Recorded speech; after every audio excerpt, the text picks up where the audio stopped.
Úgy tartják, a szegény embert még az ág is húzza. Nos, a mellettem ülő következő vendéget, név szerint Maruzsi Lászlót, bizony ezen az esztergomi rali versenyen, hát nem csak az ág húzta, hanem nagyon-nagyon sok minden más is. Kezdjük azzal, Laci, hogy a navigátorod 39 fokos lázzal ült melletted. Igaz, ez így igaz, és olyannyira, hogy mondhatom, még a titkárnőnk is beteg volt az előző héten, szó szerint, úgyhogy edzen is úgy tudtam lemenni, hogy jó magam is lázasan nyomtam az ágyat, majd kipattantam kedden délután, amikor tudtam, hogy az utolsó lehetőség az esztergomi pályát beedzeni, és leszaladtam, és épp az előttem szóló Csökő Zolinak diktáltam le a pályát, hogy legalább nagyságrendileg képbe legyünk, és ahogy ő említette is, egy nagyon jó navigátor, nagyon jó itineríró, így a Zsolt aztán el tudott igazodni belőle az én navigátorom a verseny folyamán. Úgy tudom, hogy autó problémáitok is voltak. Hát én azt hiszem, hogy mi követjük a hagyományokat. Versenyről versenyre egyre kisebb az esélyünk arra, hogy konkrét eredményt érjünk el. Nagyon megerősödött a magyar rali mezőny, hiszen most már a ladákkal mondhatom azt, hogy a középmezőnyben is nagyon nehéz megmaradni. Ugyanakkor valóban húznak a műszaki problémák. A félidőben még a második helyen fordultunk volna, illetve fordultunk is, aztán úgy kezdődött a másnap, hogy nem indult be az autó. Szétrázódott az önindító. Lacikám, nekem az az érzésem, nem tudom, hogy te hogy látod, vagy hogy érzed belülről, azért a te neved eléggé összekapcsolódik a technikai sportokkal. Nem csak a rallival, hanem a rallycrosszal is. Lehet, hogy Maruzsi László most egy hullócsillag?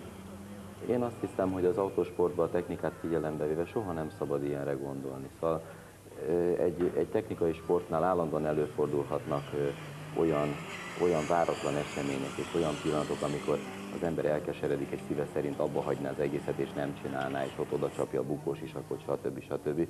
Aztán ez a következő pillanatban már nem is kérdés, nem is téma, hogy készüljünk fel a következő versenyre.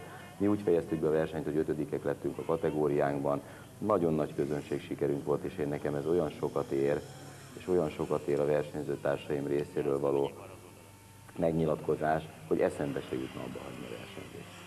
A legnagyobb csata, úgy érzem, természetesen az elején folyik a mezőnynek, de ti ladások, óriási vívtok a még jobb helyezésekért. Gondolom ez is hajt téged abban, hogy továbbra is versenyzel, annak ellenére, hogy az eredmények nem jönnek. Na nem azért, mert te rossz pilóta vagy, hanem azért, mert a technika ördöge fátunk van az autótokon. Hát a helyzet az, hogy 10 éven keresztül, amikor még a ladák Ferenc Attila autóját kivéve gyakorlatilag az élmezőnybe mentek, én autóztam vele. Aztán volt egy kalandos évünk, amikor egy Forddal versenyezhettünk, és most újból visszakerültem a ladák közé. Óriási kihívás volt, hiszen én ezen az egészen csak veszíthettem volna. Hiszen ha megvernek a fiatalok, akkor ugye az történik, hogy na mondtuk mi, hogy a Maruzsi az csak egy Forddal tud menni, és utána tessék itt van. Ha pedig nem nyerünk, és hogy bármi történik, minden a nyakunkra vasalható. Most ennek ellenére úgy érzem, hogy valóban igyekszünk fölvenni a harcot, és igyekszünk egy jót versenyezni a mai fiatalokkal. Többet nem mondjak. 10 éven keresztül Hideg Jánossal vívtunk a ladákkal, majd most a fia ellen versenyeztem a tavalyi évben egész végig. Kérdeztem is tőle, unokád is van még. Laci, az a hír járja, hogy téged meghívtak Amerikába. Mész, maradsz, erről egy pár szót, ha mondanál. Igaz, és a hír valóban, tehát annyiban fedi a valóságot, hogy kapunk kint egy Audit, amivel az amerikai nemzeti bajnokságba mehetünk. 2 versenyre szólt a meghívás. Az egyik nem üti a magyar bajnoki futamot időben, és ezt elfogadtam. Én azt gondolom, hogy egy kaland lesz, és megyünk, nagyon várjuk, igen. Ha azt mondom, hogy Maruzsi, akkor nagyon sok embernek eszébe jut az, hogy ja igen, rallycross. Indul a rallycross bajnokság. Igen, egy év kimaradt az életembe, és nagyon is hiányzik ez az egy év.